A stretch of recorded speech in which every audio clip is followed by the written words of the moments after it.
धनंजय मुंडेंच्या अडचणीत वाढ करणारी बातमी आहे। करुणा मुंडेंना दरमहा 2 लाखांची पोटगी देण्याचे आदेश देण्यात आलेले आहेत। वांद्रे कौटुंबिक न्यायालयाचा हा महत्त्वपूर्ण निर्णय आहे। मंत्री धनंजय मुंडे घरगुती हिंसाचार प्रकरणात दोषी आढळत आहेत।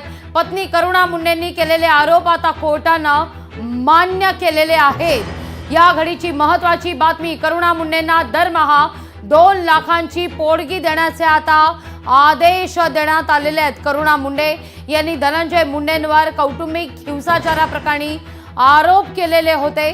आता या सगळ्या प्रकरणी कोर्टाकडून आरोप हे सिद्ध झाल्यानंतर वांद्रे कौटुंबिक न्यायालयानं या संदर्भात महत्त्वाचा निर्णय दिलेला आहे। धनंजय मुंडे कौटुंबिक हिंसाचार प्रकरणी दोषी आढळताना दिसत आहेत। कोर्टाकडून हे आरोप मान्य करण्यात आलेले आहेत। या घडीची ही महत्त्वाची बातमी आपण या क्षणी पाहतोय। याविषयी अधिक माहिती घेऊया आपल्या प्रतिनिधी मीनाक्षी म्हात्रे यांच्याकडून। मीनाक्षी, काय अधिक माहिती या सगळ्या संदर्भात? निश्चितच आपण पाहतोय की मंत्री धनंजय मुंडे यांच्यावरती घरगुती हिंसाचार प्रकरणामध्ये ते आता दोषी आढळून आलेले आहेत। त्यांचीच पत्नी करुणा मुंडे यांनी अनेक आरोप त्यांच्यावरती केले होते आणि आता कोर्टाकडून याबाबत मान्यता जी आहे ती दिलेली आहे। कारण वांद्रा फॅमिली कोर्टाकडून हा निर्णय जो आहे तो देण्यात आलेला आहे। खरं तर आपण पाहतोय की मागच्या अनेक वर्षापासून करुणा मुंडे यांचा लढा सुरू होता। अनेक आरोप त्यांनी धनंजय मुंडे यांच्यावरती केले होते। मात्र आता दर महिना 2 लाख रुपयांची पोटगी त्यांना देण्याचे आदेश जे आहेत ते कोर्टाने दिलेले आहेत। त्यामुळे मोठा धक्काच म्हणावा लागेल। आधीच आपण पाहतोय की मंत्री धनंजय मुंडे यांच्यावरती अनेक आरोप आहेत, त्यातल्या त्यात आता हा एक नवीन त्यांना झटकाच म्हणावा लागेल।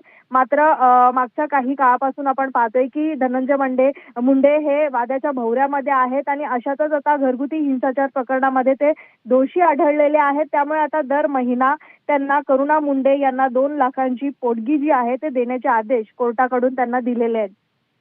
एकीकडे धनंजय मुंडे यांच्या राजीनाम्याचा दबाव वाढत असताना दुसरीकडे हा निर्णय समोर येणं म्हणजे धनंजय मुंडे यांच्या अडचणीत वाढ होण्यासारखं आहे, पाय खोल्यात जाण्यासारखं आहे।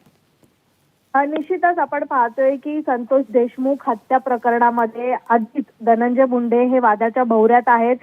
एकीकडे अंजली दमानिया ह्या वारंवार त्यांच्यावरती आरोप करतायत, पुरावे सादर करतायत आणि त्यांच्या राजीनाम्याची मागणी जी आहे ती जोर धरू लागलेली आहे। मात्र आता यानंतर पक्षाच्या वतीनं काय भूमिका घेतली जाते, स्वतः धनंजय मुंडे काय प्रतिक्रिया देते, आता याकडेच सगळ्यांचं लक्ष लागलेलं आहे। मीनाक्षी, हा निर्णय देत असताना नेमका कोर्टानं काय सांगितलेलं आहे? निकष काय नेमके लावण्यात आलेले होते? कारण हा आरोप गेल्या अनेक वर्षांपासूनचा आहे करुणा मुंडेंनी केलेला। या सगळ्या प्रकरणी करुणा मुंडेंनी पत्रकार परिषद सुद्धा घेतली होती।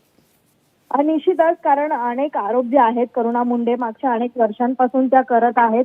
ज्या पद्धतीत आता कोर्टाचे निकष जे आहेत ते ऑर्डर कॉपी पुढ्यात आल्यानंतर दुपारनंतर ज्या ऑर्डर कॉपीमध्ये काय काय म्हटलेलं आहे हे सगळेच निकष जे आहेत ते आपल्या समोर येतील। पण तत्काळ आपण पाहतोय की कोर्टाकडून करुणा मुंडे यांना दर महिना 2 लाखांची पोटगी देण्याचे आदेश दिलेले आहेत, कारण त्यांना मुलं देखील आहेत। मात्र या सगळ्याच बाबी गृहीत धरून मात्र 2 लाखांची पोटगी देण्याचा आदेश कोर्टाने दिलेला आहे। त्यामुळे आता दर महिना त्यांना ही पोटगी देण्यातच येणार आहे।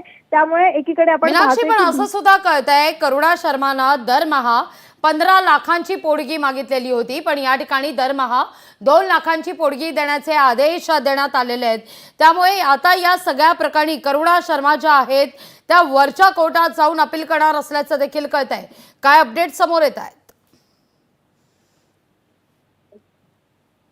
मीनाक्षी, माझा आवाज पोहोचतोय तुमच्यापर्यंत?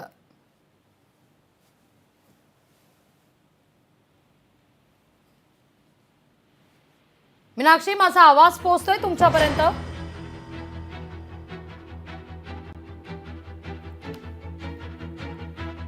मीनाक्षी, धनंजय मुंडे कौटुंबिक हिंसाचार प्रकरण आणि या प्रकरणी आता धनंजय मुंडे दोषी आढळत आहेत। वांद्रे कोर्टाचा हा निर्णय